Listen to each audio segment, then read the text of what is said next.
beginning from verse 3 up to 9. The Bible says, "Now there were 4 men with leprosy at the entrance of the city gate. They said to each other, 'Why stay here until we die?'" Everybody say, "Why stay here until we die?" Why stay here until we die? Verse 4, "If we say we'll go into the city, the famine is there, and we will die. And if we stay here, we will die. So let's go over to the camp of the Arameans and surrender. If they spare us, we live. If they kill us, then we die." And thus, at dusk, they got up and went to the camp of the Arameans. When they reached the edge of the camp, no one was there. I thank God that there's no one there. For the Lord had caused the Arameans to hear the sound of chariots and horses and a great army, so that they said to one another, "Look, the king of Israel has hired the Hittite and Egyptians kings to attack us." So they got up and fled in the dusk and abandoned their tents and their horses and donkeys. They left the camp as it was and ran for their lives. Last 2 verse, "The men who had leprosy reached the edge of the camp, entered one of the tents, and ate and drank. Then they took silver, gold, and clothes, and went off and hid them. They returned and entered another tent, and took some things from it, and hid them also." Last verse, "Then they said to each other, 'What we're doing is not right. This is a day of good news, and we are keeping it to ourselves. If we wait until daylight, punishment will overtake us. Let's go at once and report this to the royal palace.'" May the Lord bless His word. Lord Jesus, kami po ay lumalapit sa iyong kabanal-banalang trono na meron pong pagpapakumbaba. I-anoint mo ang iyong mga salita. Hallelujah, namin pong mapapakinggan at pagsasalusaluhan. Alisin mo ang lahat ng mga sagabal sa umagang ito, O God. And I rebuke by the power of your name, O God. Hallelujah. We rebuke all kinds of devourer, O God, na nais sumadlang sa malaya mong pagkilos. Ibuhos mo, Panginoon, ng iyong banal na Espiritu Santo. Pakapuspusin mo kami ng iyong mga salita at ng iyong presensya, Panginoong Yesus. Naniniwala ko, Panginoong Yesus Ama, na pagtapos ng gawain ito, uuwi kami ng mananagumpay, uuwi na kami ng bagong nilalang, Panginoong Yesus. Hallelujah. Gawin niyo pong mababaw ang iyong mga salita upang nais po namin maunawaan at maintindihan ng iyong nais iparating sa aming kalagitnaan. Help me to preach your words. Give us revelation. Make me as a channel of blessing sa lahat ng tatanggap ng iyong mga salita. In Jesus' name we pray. Amen. Put your Bibles down at bigyan po natin ng maingay na palakpak na may kasamang hiyaw. Ang nag-iisa natin, Panginoon. Come on, nilalakas pa yan sa saburan, mas talas yan. Pero dito mga kapatid, we serve the King of Kings. We serve the Almighty God. We serve the everlasting Father. Oh, come on, hallelujah, hallelujah, hallelujah. Blessed be the name of the Lord. Blessed be the name of the Lord. Kamayan mo ang iyong katabi at sabihin mong, that's my topic for today's preaching sermon, a cure for the disease of ease. Hindi po acute, a cure. A cure for the disease of ease. Thank you, church. Please be seated. Thank you, backup. Thank you, musicians. And to all mothers out there, mga kapatid, binabati ko po kayo ng Happy Mother's Day. Ang pagiging nanay ay hindi po biro. Ang pagiging nanay po ay punong-puno ng sakripisyo. Dahil nasaksihan ko po yan sa aking asawa. Bakit ganun ko nasabi yon? Dahil ako mahimbing ang tulog ko, yung asawa ko nagbabantay pa sa amin. Thank you for the countless sleepless nights Sister Renalyn, mahal na mahal kita. Mga tatay, mahal niyo ba ang inyong mga asawa? Parang hina ng amen. Mahal niyo ba ang inyong mga asawa? Ganda yan, nagkakaintindihan tayo mga tatay. Mga young people, mahal niyo ba ang inyong mga nanay? Parang apat lang ang nag-amen. Mahal niyo ba ang inyong mga nanay? Okay yan, nagkakaliwanagan tayo. Praise the Lord, and I would like also... Oh, hallelujah! Sino yun? Si Andre ba yun? No. Mga loko to, mga batang to sa asa dito. Hallelujah. And I would like also to commend Brother Rene Maranan na nandito. Sir, may the Lord God bless you and your descendants. And Sister Donna, welcome po dito sa church. At pagpalain kayo ng ating Panginoon. At nakita ko na ginagamit si Brother Rene, mga kapatid ng ating Panginoon. Lagi ang tawag sa atin dito, malayang lipunan. Sa kanila doon, nasa piitan man, pero malaya sila mga kapatid. Hallelujah. Hindi natin masabi kung totoong malaya kapag kahit nasa malayang lipunan ka, mga kapatid. Dahil ang totoong kalayaan ay matatagpuan lang sa ating Panginoon. Amen. Hallelujah. Hallelujah. So God bless you po, Brother Rene. Uwi sila ng Mindoro sa Martes. Ayan. So, Lord willing, makapunta rin tayo sa Mindoro. At makita natin, makapag-scuba diving tayo doon. Di pala basta-basta mag-scuba diving, training pala. Training. Sige. At makita rin natin si Brother Abel doon na nagpapatuloy. Nagpapatuloy din mga kapatid. At marami na tayong mga kapatiran sa medium at minimum na pinalaya na ng ating Panginoon. Brother Pinla, Brother Alex, si Brother Manny, ang dalawa, Brother Joseph, Brother Christopher, Brother Abel. Ang isa na lang natin hintay doon si Brother Roland Maranan. Amen. Yung kanyang utol. Amen. So welcome po dito, Brother Rene Boy Maranan. Pagpalain kayo ng ating Panginoon. And speaking kay Brother Rene Raimundo naman, mga kapatid, wala po ang Raimundo family dito. Pauwi sila.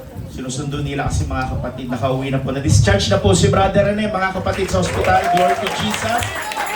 Hallelujah. Biyahe po sila ngayon. Hindi po sila nagbayan-bayan ng Naga, Ragay, Bicol, Quezon. Diretso na po sila ng Lucena kasi mahirap naman kung matagtag pa sa biyahe. So, diretso na hagad sa Lucena.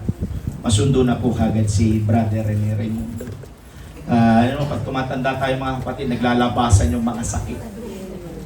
Sino dito may mga sakit-sakit na nararamdaman? Meron. Ganun talaga pag tumatanda po kayo mga kapatid. Amen. Isa lang ang patunguhan yan mga kapatid. 6 feet below the ground. Amen. Palakpakan po natin si Jesus. And of course, sa aking kapatid, congratulations! Hallelujah! Umayo ka. Ayun ni Sister Casana. Pagpalain kayo ng ating Panginoon. At sa lahat po ng ating mga gawain, mga kapatid, pagpalain tayo ng ating Panginoon. Last pa, nagsimula yung mga sunod-sunod na gawain natin. Youth Camp, Kids Congress, mga Men's Fellowship. Hallelujah. Pero ganoon pa man, thank you for the sustaining grace and power of Jesus.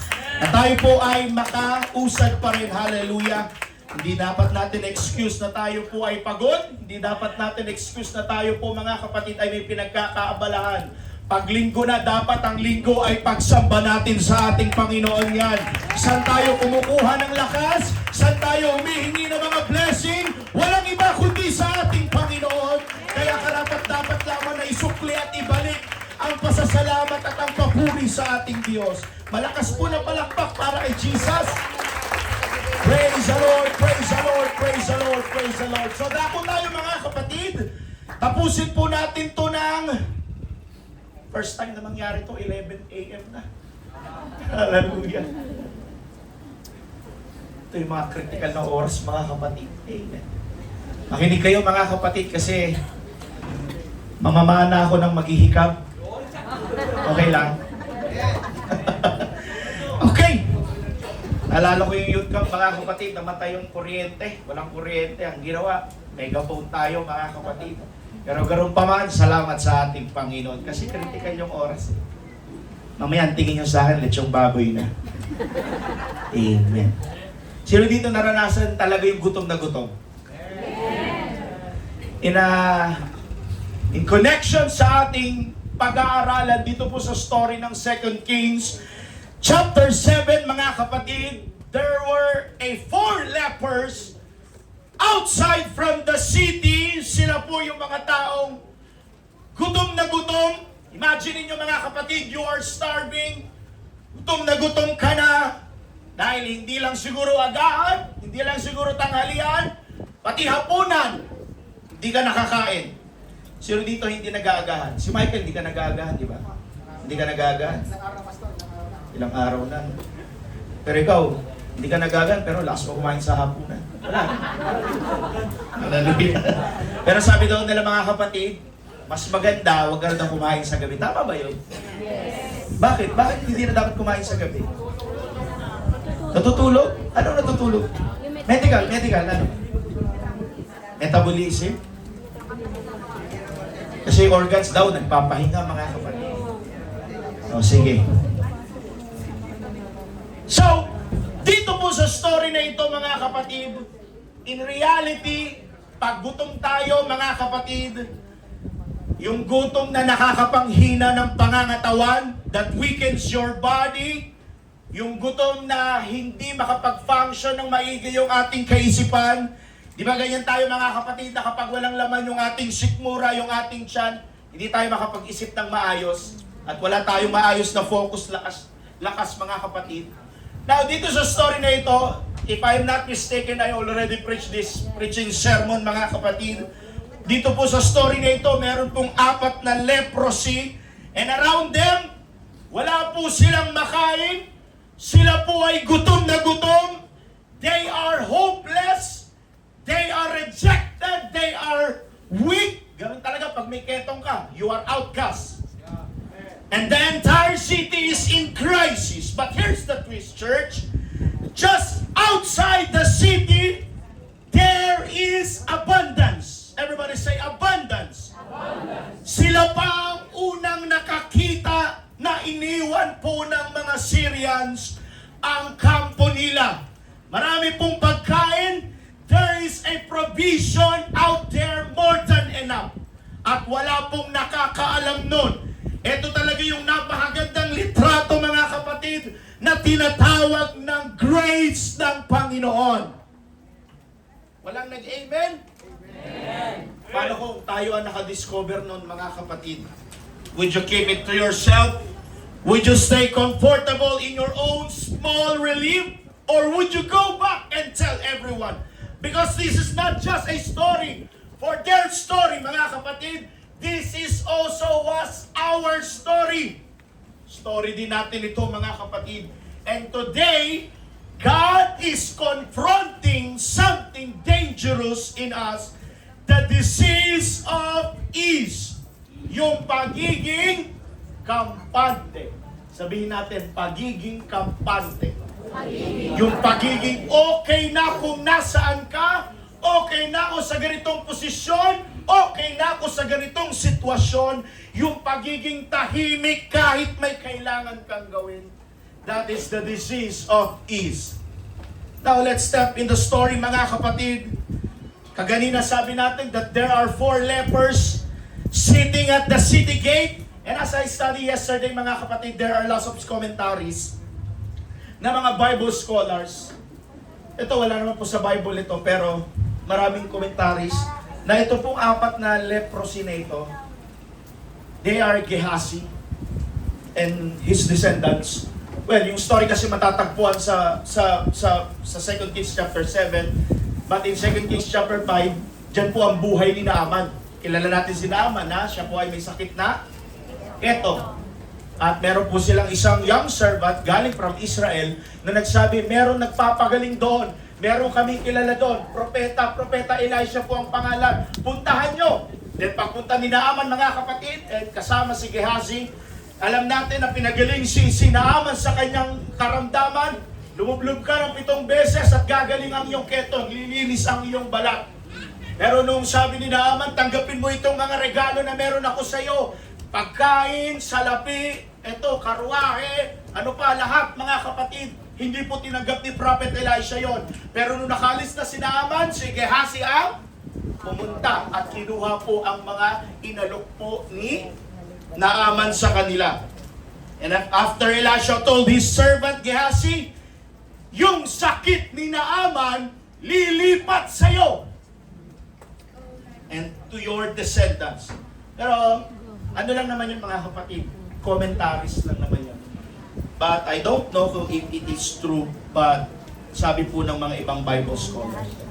So they are already outcast, they are rejected, weak and hungry. Alam natin mga kapatid, during Bible times, all who had disease of leprosy, they are outcast and they are isolated. So kung sino po yung may mga ketong, sila-sila lang din po ang magkakasama.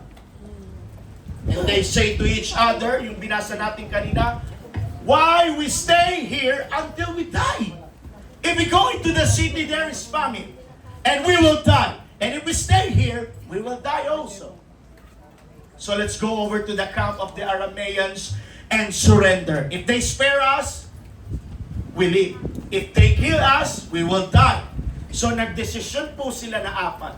Meaning to say, mga kapatid, dito man tayo, mamamatay din tayo. Sumuko man tayo, may tsansa. Kung patayin man nila tayo, mamamatay talaga tayo. Kumbaga sumugal sila 50-50 chance. Tinry po nila mga kapatid. Sa sugal mga kapatid, di ba, parang 50-50 din.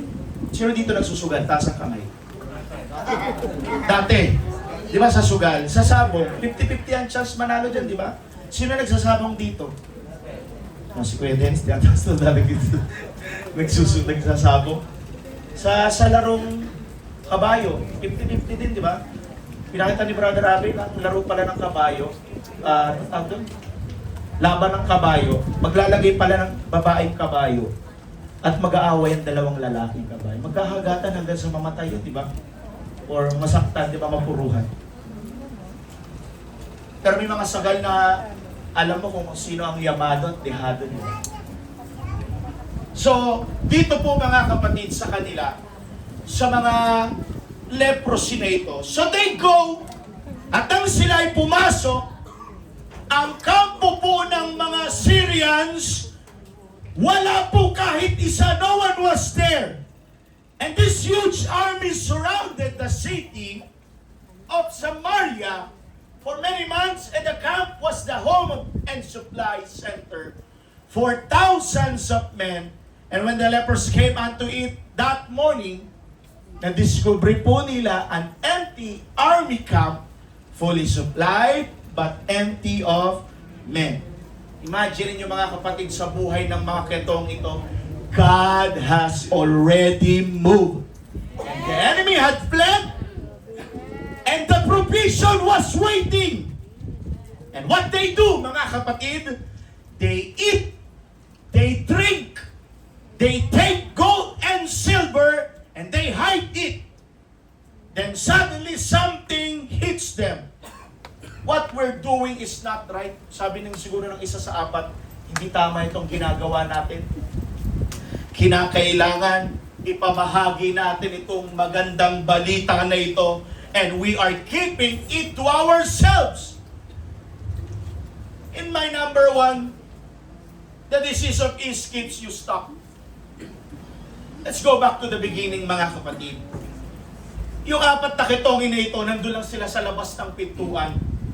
Hindi sila gumagalaw, hindi sila kumikilos.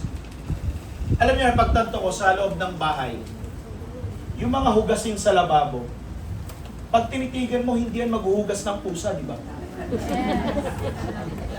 Di ba? Hugas-hugas din, mga young people, bakasyon ngayon, Carl. Pakita nyo naman ngayong araw, kahit ngayon lang, Mother's Day nila ngayon, kayo ang mautusan ngayon. Ayan, pwede ba yan, mga young people? Kasi, isipin mo, yung mga labahan, gagabundok yan kapag titignan mo lang. Pero kung kikilusan mo yan, mababawasan yan. Malilinisan ng lahat, mga kapatid. Sino dito young people? Puro mamaya na. Abay, ang people, kilos-kilos din. Bakasyon ngayon. Kayo naman dapat ang mautusan. Diba? So sila, mga kapatid, hindi sila gumawa. Hindi sila gumagalaw. Ayaw po nilang kumilos. Bakit? Because when you're comfortable, even in a bad situation, you stop moving. Think about it, church. Sila po'y gutom, pero nakaupo pa rin sila. Sila'y malapit ng mamatay, pero sila pa rin ay naghihintay. Ganito rin tayo minsan, mga kapatid. Alam mo may kailangan kang baguhin, pero hindi mo ginagawa. At alam mo may tawag ang Diyos sa'yo, pero hindi ka naman kumikilos. Alam mo mali, pero kontento ka na sa okay na yan. That is the disease of ease, mga kapatid. Hindi dahil masaya ka, kundi nasanay ka na sa ginagawa mo, na wala kang gawin. Everybody say amen. Amen. Lahat ng inatok, sumigaw ng praise the Lord. Pero ang real reason talaga niyan, mga kapatid, kung bakit hindi sila kumikilos, dahil alam po nila na nakakampo pa ang Syrians doon sa loob ng syudad.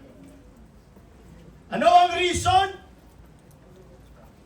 Natatakot sila na baka sila ay takpin, na baka sila ay patayin. But in 2 Kings chapter 7 verse 6, the Lord had caused the Arameans to hear the sound of chariots and horses and a great army. So the Syrians were actually outside Samaria preparing for siege. Bakit? Dahil po doon sa ginawa ng ating Panginoon na nag-cause ng trouble sa kanila. Pero wala naman talagang matinding dumadagundong.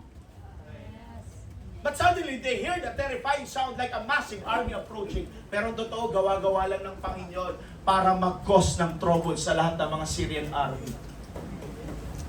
Pero yung apat na kitongin, hindi sila pumapasok, nakastambay lang sila. Kasi ang alam nila, nandun pa nakakampo ang lahat ng mga Syrian army. And out of their fear, they assumed the king of Israel had hired other nations against them. Ito po yung mga akala nila. Lahat ng akala mali, no?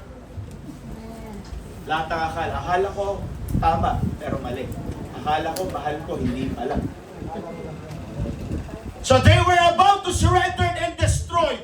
So yung mga Syrians army, they panic. They left everything behind, run for their lives at night. At inabandon nila po nila, mga kapatid, yung kanilang pagkain, yung kanilang kampo, barracks nila, yung kanilang mga alagang kabayo, alagang asno, mga kapatid, at pati na rin yung kanilang mga gold, silvers, at tents na nandun sa loob ng tents, mga kapatid. And everything was left untouched. So balikan natin yung apat na kitongin, mga kapatid, na para bang kagaya sa atin, mga kapatid. Minsan pala kaya hindi tayo umaabante, hindi dahil wala ng paraan, mga kapatid, kundi dahil nasanay na tayo sa komportableng buhay.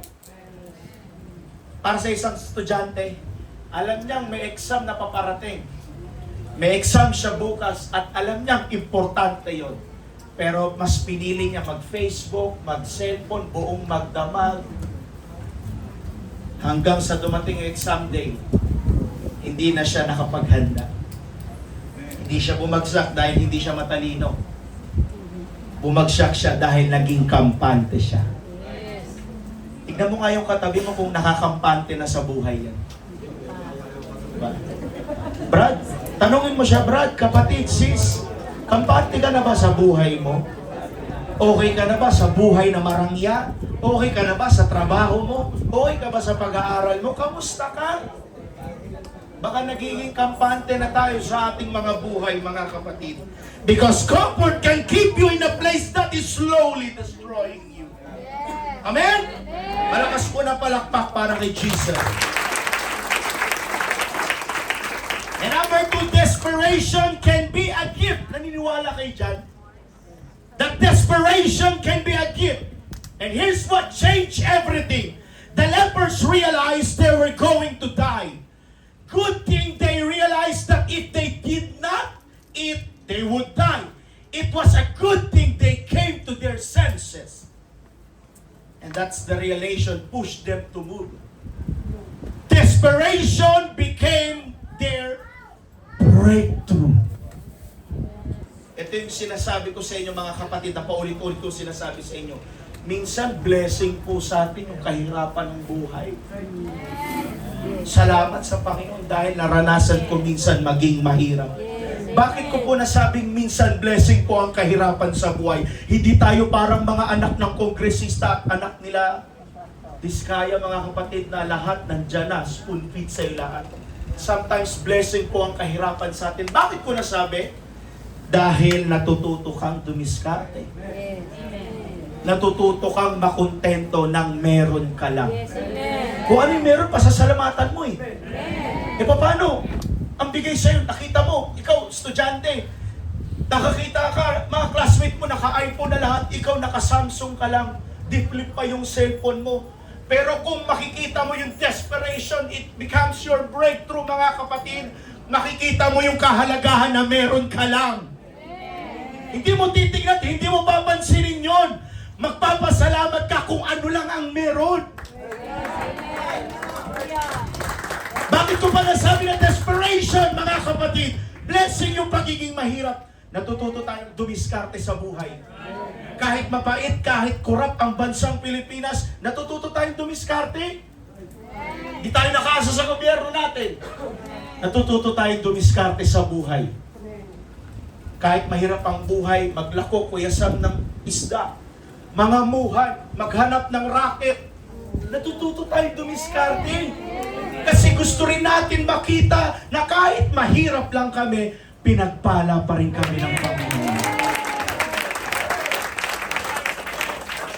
Kayo naman nakakaangat na sa buhay at may pera na.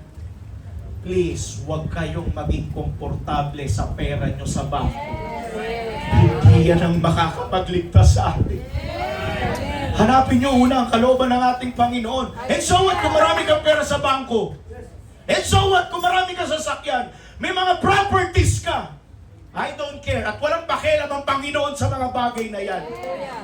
Ang hinahanap ng Panginoon dito, yung right attitude, yung right spirit, yung tamang puso. Ano naman kung mayaman ka? Sintunado naman ang puso mo. Ang hinahanap ng Panginoon sa atin dito, mga kapatid, tunadong puso. Sabi ni Prophet Samuel kay Jesse, look not his countenance. Huwag mong tignan ang kanyang appearance. Huwag kang tumingin sa lakas. Huwag kang tumingin sa panlabas na anyo. Lahat ng mga kapatid ni David, bagsak. Andyan sino mga kapatid ni David? Si Ahilia. Hindi. Ikaw naman teacher pataka. Ahimelech. Si Elias. Basta lahat yun, mga matitipuno. Ready for war! Sabi ni Samuel, may anak ka pa ba? Ay, nandun, nagpapastol. Nag-aalaga ng tupa, tawagin mo siya. Yan ang hinahanap. Hindi tinitingnan ng ating Panginoon estado ng buhay. Your diploma, young people, is just a piece of paper. Pwede punitin lang yan. Lahat tayo nakapagtapos. Ito ang patunay, mga young people, kahit nakapagtapos ka, wala pong saysayan sa harapan ng Panginoon.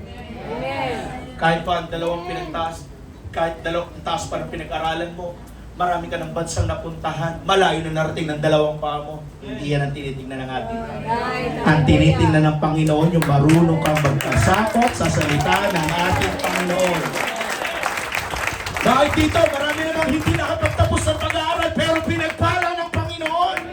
And you are the living proof, hallelujah, na kahit hindi man nakapagtapos ng pag-aaral, kayang pagpalain, kayang baguhin ng Panginoon ang ating mga buhay. Nagpapasalamat pa kayo sa Panginoon na nakilala tayo sa tunay na Diyos. Yung Diyos kasi na pinaglilingkuran ko, ewan ko sa inyo ha, pero yung Diyos na pinaglilingkuran ko, mayaman sa pagpapala, puno ng awa.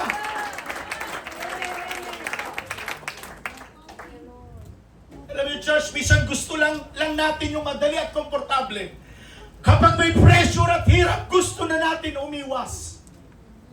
Pero paano kung ang tanong, yun ang gamitin ng Panginoon para gumalaw ka? Yung hindi komportableng buhay. Hindi ka gagalawin ng Diyos sa komportableng buhay mo. But He will allow situation that shake your stability so that your faith starts to move. Yung pressure na nararamdaman mo, baka hindi yan parusa sa'yo. Tinutulak ka lang ng Diyos. Yes, amen. Hindi yan pagpapahirap, kapatid.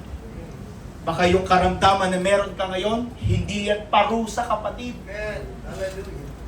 Para sabihin mo ang Diyos ay madamot sa pagpapagaling. Hindi po. Hindi po, mga kapatid. Baka yan po ang kaparaanan ng Diyos para matuto tayong tumayo at manindigan. Yan ang dahilan kung bakit inaalaw ng Panginoon ang mga persecution and struggles ng buhay. Come to think of this story. May isang tao na nawala ng trabaho. At first, sobrang sakit kasi provider siya sa pamilya. Siya ay breadwinner ng pamilya. Nakakababa ng kumpiyansa yun. But because of that, napilitan siyang maghanap ng bagong opportunity ng buhay. Natuto siya sa mga bagong skills. Nag-try siya ng mga bagong bagay at na hindi niya ginagawa dati. And later, na-realize niya, kung hindi ako nawalan, hindi ko matututunan ang mga bagong bagay na ito. Sa buhay ni Brother Rene Marana, napatunayan natin ang Panginoon ay mabuti at nag-aayos ng buhay. Dating may trabaho sa resort, inalis ng Panginoon doon. Nadawit sa isang krimen na hindi naman siya ang pumatay. But all things work together, mga kapatid. Kahit sino mangyari, siguro yung buhay ng tao ito mangyari sa atin, iiyak ka. Bakit? Ikulong ka na, hindi wala ka namang ginawang kasalanan. Masintensyahan ka ng reclusion perpetuo na hindi mo namang kasalanan. Masakit yun! Pero dahil may plano ang Panginoon sa buhay natin, kanya-kanya lang tayo ng pagtawag sa Panginoon eh. Tinawag ako ng Panginoon na ganito, tinawag ka ng Panginoon na ganyan, lahat yan nag-harmonize sa isang konklusyon. Anong konklusyon na yun? Inibig tayo ng ating Panginoon. Tinawag niya tayo, mga kapatid. Hallelujah! Ganyan nag-ayos ang Panginoon ng ating mga buhay. That sometimes God allows discomfort because comfort is killing your growth. Bakit inaalaw ng Panginoon ng mga ganyan? Para mag-mature tayo. At hindi tayo manatiling bata. Ang tanda mo na sa church, gatas ka pa rin. Baby ka pa rin sa church. Ano kasi Anya? Tagal mo na sa church, matampuhin ka pa rin. Affected ka pag may pangangaral na kabanalan. Nangangati yung hindi makati kapag nakakarinig ka yung people na do not unequally yoke together with unbelievers kasi may kasintahan kang unbelievers. Allergic ka sa pangangaral na ikapo kasi hindi ka nagbibigay. Yun lang yun. Kaya affected ka masyado. Pero kung susundin natin ang buong buo, maluwag sa ating kalooban ng mga pinangangaral dito sa likod ng pulpito, I tell you, hindi po mabigat, hindi po mahirap sumunod sa Panginoon. Kaya lang tayo nahihirapan dahil sa mga sagabal, dahil sa ating mga kasalanan. And that sin separate us from the love of God sa atin. Kaya lumalayo tayo sa presensya ng Panginoon. Tandaan nyo, hindi lumalayo ang Panginoon, tayo lang ang lumalayo sa Kanya. Tingnan nga mga kapatid, sabihin nyo sa akin, mag-grow kaya tayo kung palagi natin napapakinggan yung mga gusto lang natin pakinggan? Hindi, di ba? Tandaan nyo, hindi po lahat ng salita ng Diyos pampalubag loob. Darating at darating na may salita ang Diyos nagigising sa ating mga pananampalataya. Meron tayong maririnig dito one day at a time na siyang magsasaway sa ating mga kasalanan. Mabubukaw yung ating mga puso na masasabi mo, mali ako. And I submit you, Lord. Tandaan nyo ito hindi porkit masakit ang pangangaral, hindi porkit nasaktan ka, mali na ang mensahe ng Panginoon. Minsan kaya pumasakit kasi tinamaan yung bagay na ayaw nating bitawan.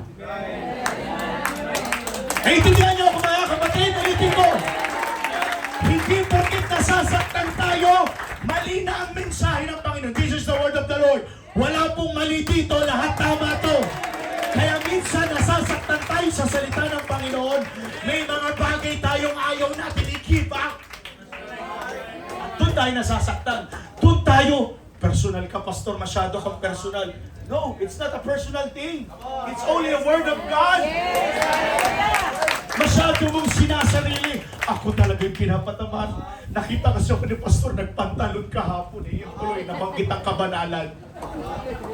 Wala akong pakialam sa'yo, Brad. Wala akong pakialam sa'yo, kapatid. This is only the word of God.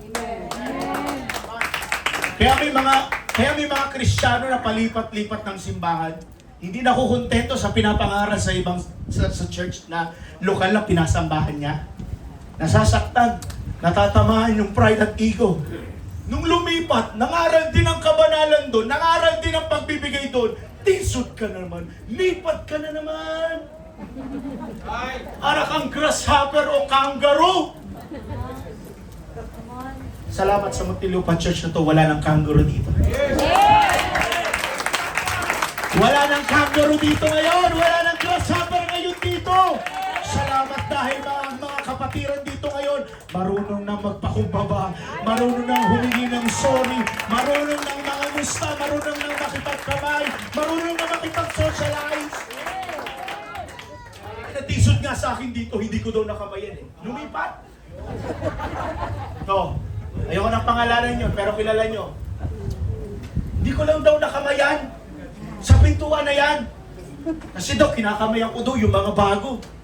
Pastor, kinakamayan yung ibang mga bago ka. Ikaw ang tanda-tanda mo na. Nangingitim ka na nga sa church eh. Yan talaga yung mga tinatawag na inugat na sa church tapos matitisurin pa. Ano gusto mo sa'yo? I-heli kita, i-baby kita? Ang tanda-tanda mo na. Gusto mo, kapatid, pasensya na. Sakit ang salita yun. Hindi lang kita napansin. Pero alam niyo, nangyari, kinausap ko yung taong yun. Hindi sa pagmamayabang. When I boast in the name of the Lord. Ako mismo nag-approach sa tao, pasensya na po, hindi kita nakamayan. Pero alam mo, minatisod sa akin ha. Hindi ko daw nakamayan. Pastor, ikaw kasi. Dapat nga, minamahal mo kami.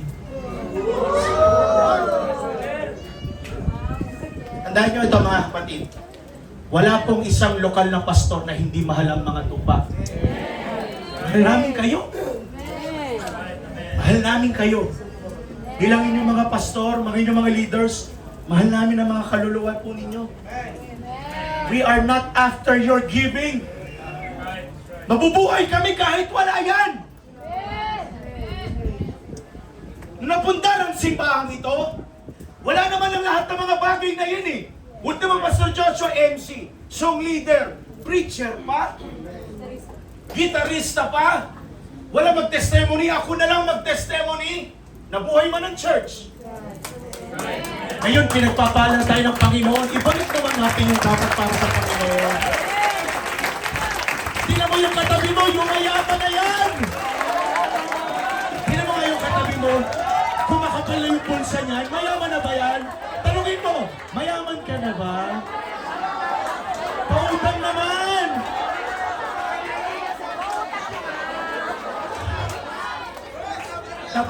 Napaka-humble yung sinabi ni brother niya.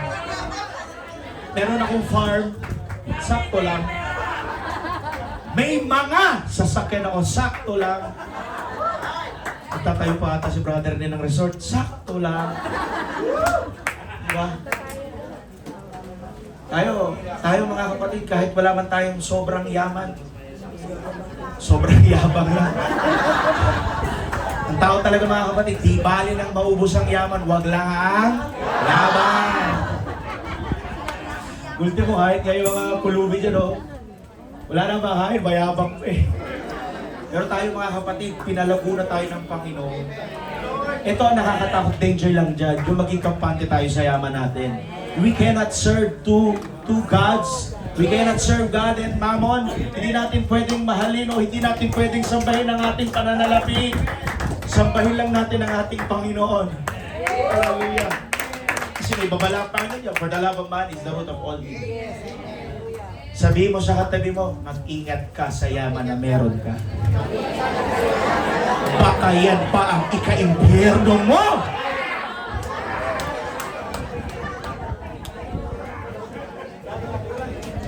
Balikan natin na hindi porket nasaktan tayo mali na po ang salita ng Diyos.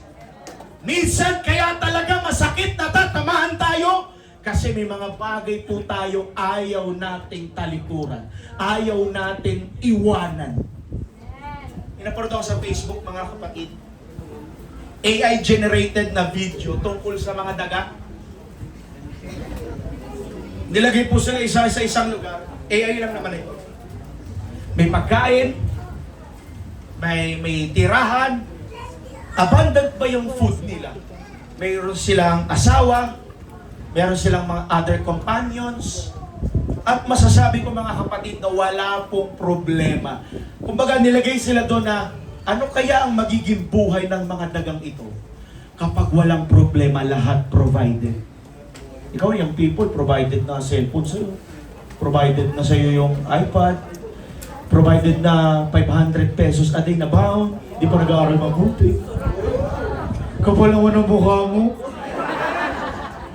Ang laki-laki ng baon mo, 76. Sahod na ng ano yun eh. Minimum wages eh.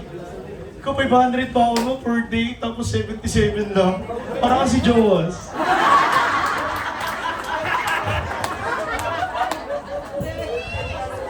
Pero Brad,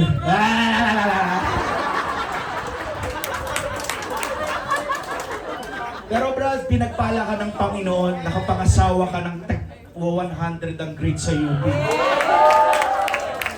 Patunay na talaga ang Panginoon, equal talaga magbigay ng partner sa atin. No? Isa tayong lalaki, kukulang-kulang tayo, nakita ng Panginoon yung kabuuan natin sa asawa natin. Salamat, di ba Michael? Ang dami mo magkukulang pero nakita sa asawa mo. Ganyan talaga mag-combine ng ating Panginoon.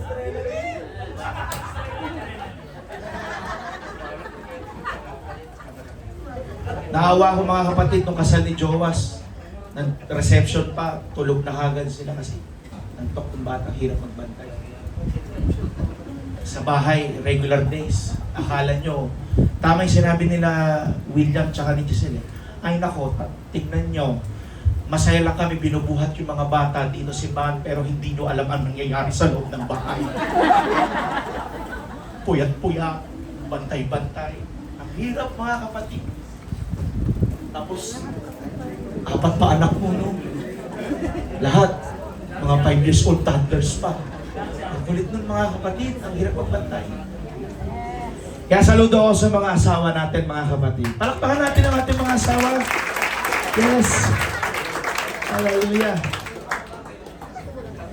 So, balikan natin yung daga. So, yung mga dagang ito, wala silang mga problema. Until such time, nagre-replenish sila, dumarami sila sa isang lugar na yan.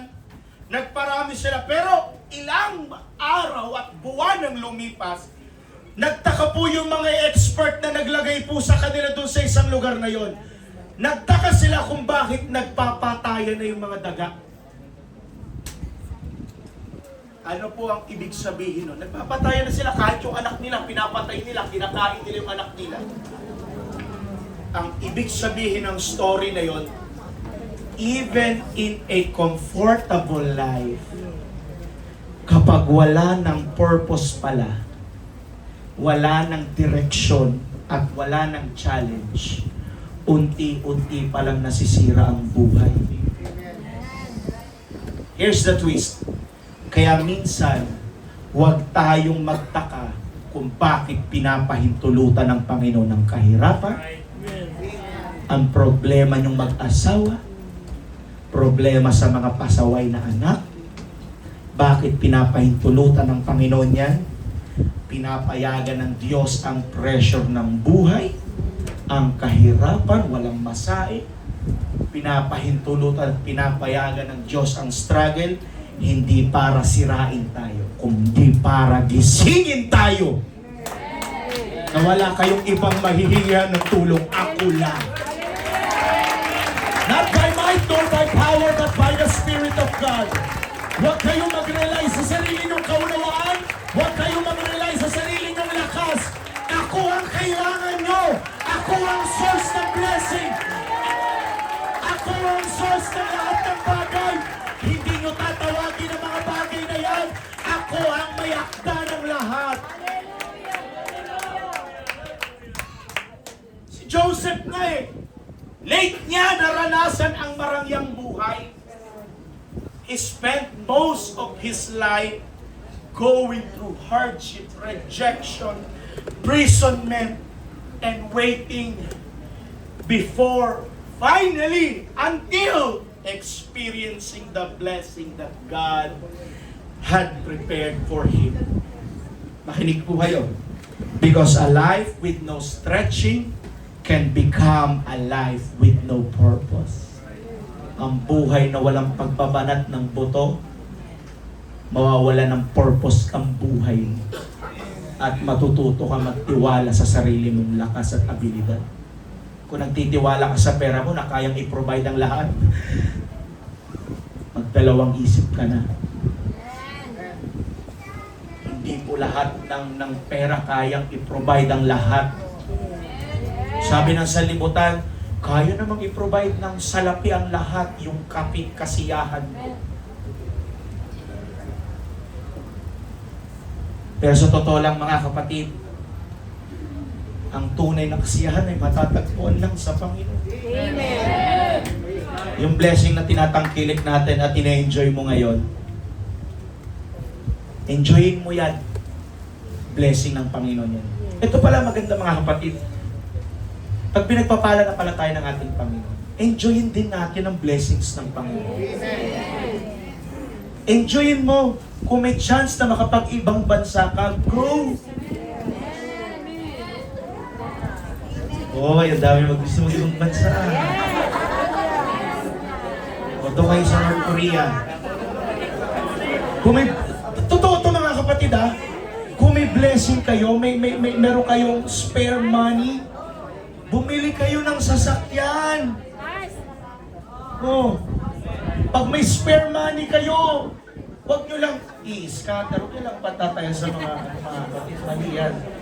Pero yung blessing na pinagpala, come on mga kapatid, tapos na yung panahon ng pananalangin natin. Ito na yung panahon mga kapatid na tanggapin natin yung mga laksa-laksa. Ang salita ng Panginoon, ang paglilingkod sa Panginoon, we are not meant mga kapatid para maghirap. Nandito rin tayo mga kapatid para makita natin na ang Diyos ay ang Diyos na pinaglilingkuran natin. Mayaman talaga. Ipakita natin na ako naglingkod ako ng matapat. Pinagpala rin ako ng Diyos. At mga kapatid, hallelujah, hindi po masamang i-enjoy ang mga blessings na yan. Hindi po masamang mag-ibang bansa. Hindi po masamang magbakasyon sa Boracay. Huwag ka lang magtubis doon. Enjoyin din natin yan. Blessings ng Panginoon. How can we prove that God is the giver of life? Mayaman ang Diyos kung hindi naman nakikita sa buhay mo. Di ba? Alam niyo mga kapatid, sa totoo lang, mga pastor nag-usap-usap. Oh, ano mo friend? Ikaw, pinagpala ka na ng Panginoon. Yung mga miyembro mo, ang gaganda ng mga sasakyan. Paano makikita na ang church na ay pinagpapala din, ang pastor pinagpala din? Sa inyo rin mga kapatid galing. Kung pinagpapala kayo ng Panginoon, pinagpapala din po ako. Payag ba kayo mga kapatid? Sa panood natin ni Pastor Joshua, kayo yung mayaman kayo. Si Pastor Joshua, yung brief niya walang garter na. Payag ba kayo nun? Mga ngaral ako dito, punit-punit yung salawal ko. Hindi lang kayo mga kapatid ang pwedeng pagpalain. Lahat tayo. Ako nakikita ko in near future, 5 years from now, hallelujah. I claim it, magkakabahay din ako. Isa-isang tinutupad ng panalangin ng Panginoon yung aking mga panalangin. Yung sinulat ko nung last mga kapatid, na magkaroon ako sa sasakyan, tinupad ng Panginoon yun. Magkaroon kami ng baby, dumating po si Anya at sinagot ng Panginoon ang mga panalangin ko. At paunti-unting binabago, inaayos ng Panginoon ang aking buhay. Kayo rin mga kapatid, you are the living testimony. You are the living proof na ang Diyos ay nagpapala. Hallelujah. Sa katabi mo, pautang, mayaman ka na.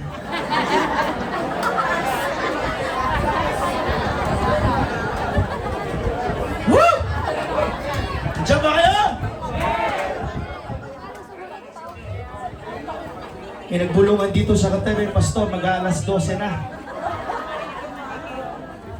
Wala tayong magagawa, alauna hanggang alauna tong preaching sermon na ito. Amen kayo dyan, sige lang. Tingin nyo sa akin, lechong manok na. Number 3, movement activates miracles. The lepers stood up and walked, and while they were moving, God was already working.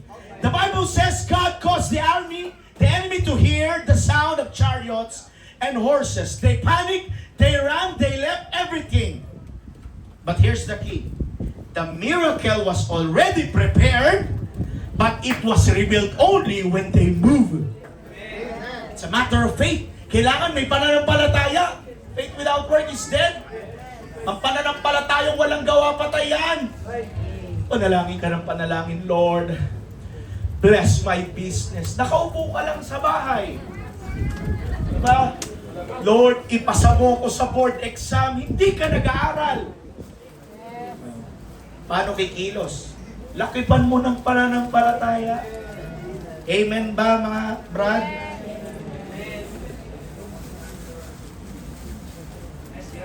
Hindi gumalaw ang Diyos pagkatapos nilang kumilos. Gumalaw sila at doon nila nakita na kumikilos na pala ang Panginoon. Natagpuan nila. Pagkapasok nila, wala pala ang mga soldiers doon. Nagpunta sila sa mga samot-saring tents, nakakita sila ng ginto, pilak, pagkain, mga kabayo na wala nagbabantay. Ginawa nila lahat yun, kumain sila, nagpakabusog sila. Imagine, church, you are praying for direction. Lord, guide me. Lord, use me mightily. Lord, show me. But you don't apply. You don't try, and you don't step out. Then one day, you finally take a step. Nag-apply ka, nag-serve ka, nag-take ka ng risk, and suddenly, maraming pintuan ang nagbukas para sa'yo. Hindi dahil biglang gumagalaw ang Panginoon o gumalaw ka na. Hindi po. Kundi dahil finally, ikaw gumalaw ka na. Galaw-galaw din mga kapatid. Baka ma-stroke. Number 4, blessing can turn into selfishness. Now here's the dangerous part, church. The lepers found abundance. They ate, they drink, they took gold, they hid it. Una, wala pong masama. Wala pong nangyaring masama. They were starving. Gutom sila. Kainin nila lahat ang natagpuan nila. But then, they kept it to themselves.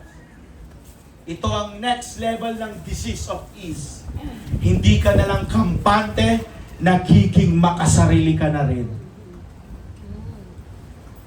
In the modern application, church, God has blessed you. You know the Word. You have access to the truth, and you experience the grace and power of God. But the question is, are you sharing it or hiding it? Nakalagay dito, blessing without responsibility leads to spiritual selfishness.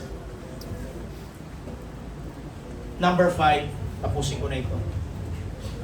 Conviction is the cure. Sabihin natin, conviction is the cure. Then the leper said, what we are doing is not right. I thank God, meron pong isang lepers na nagsabi na, hindi to tama ang ginagawa natin. This is the day of good news and we are keeping it to ourselves.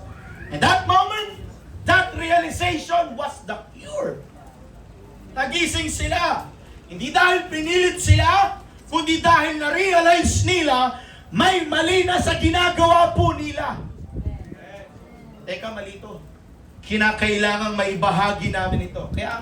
Kaya ang blessing, mga kapatid, and receiving, sabi ni Pablo, Acts chapter 20, verse 35, it is blessed to give than to receive. Mas mapalad yaong nagbibigay kesa tumatanggap. Marunong dapat tayo magbahagi. Marunong dapat tayo mag-share ng meron tayo. Ayaw ng Panginoon ng madamot. Ayaw rin ng Panginoon ng tamad. Kasi sabi ng Bible, ang tamad ay wag.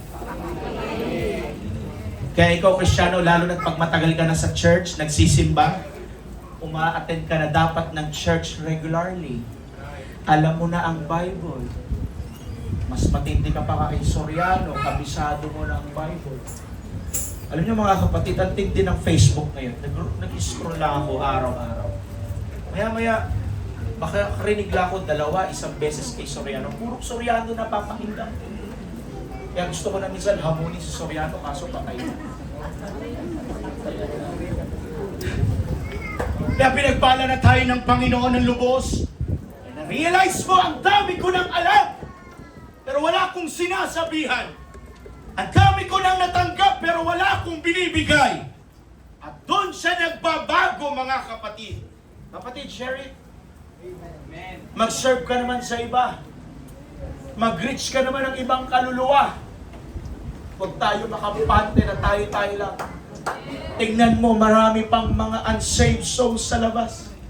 Imagine nyo na lang, tayo, naglilingkod tayo, tatay mo hindi pa nagsisimba, yung nanay mo, andun ngayon, nakikipagbingguhan pa sa labas. O, yung mga anak mo, nagko-computer pa dun sa labas ngayong araw na ito.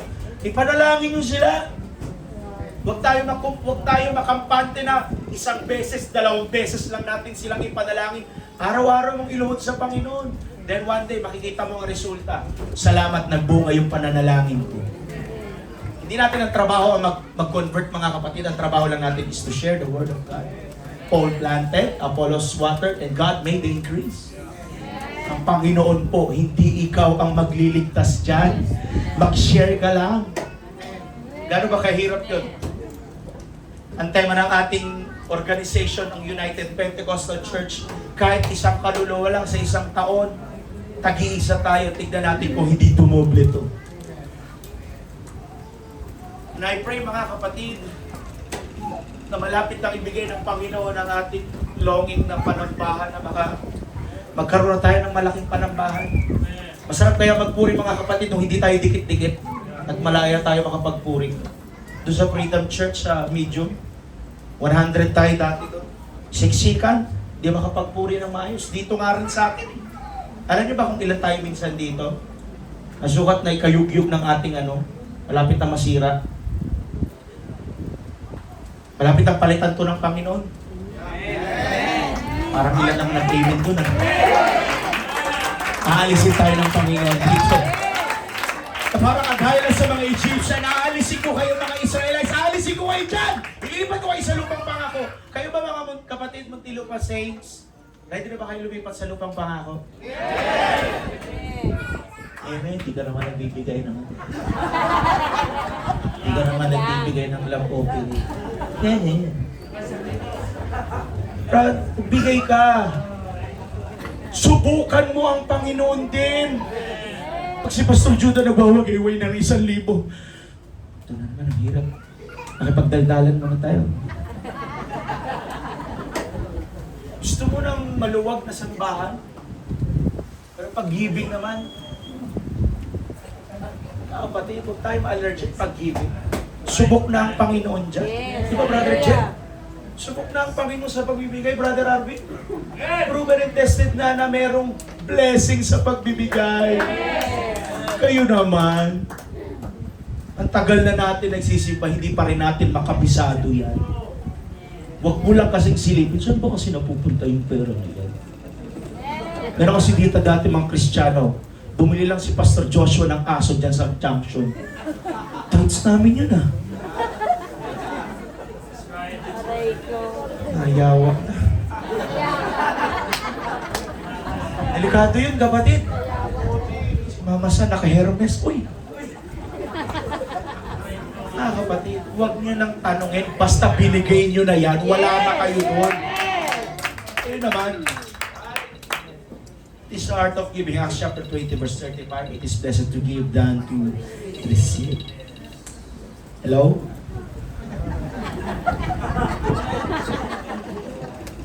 The cure for complacency is conviction that leads to action.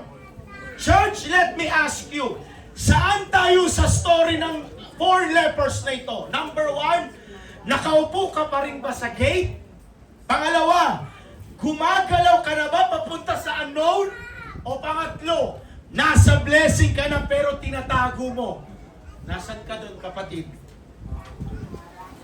May alam ka bang dapat mong gawin pero hindi mo ginagawa? May tinatawag ba ang Diyos sa'yo pero ini-ignore mo lang? May blessing ka bang dapat mong i-share pero kinikip mo lang?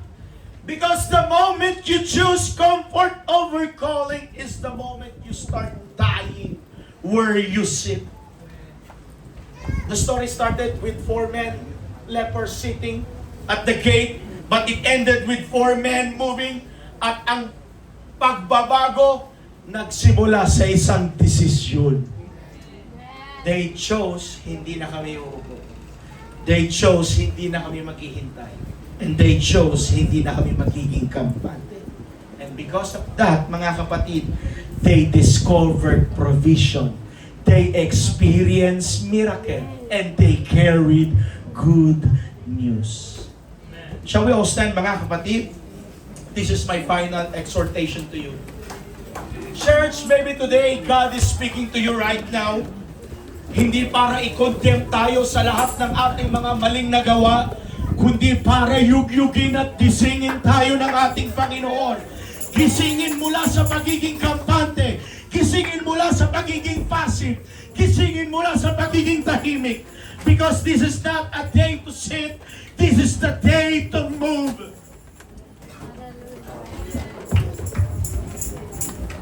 Tumayo ka, kumilos ka, sumunod ka.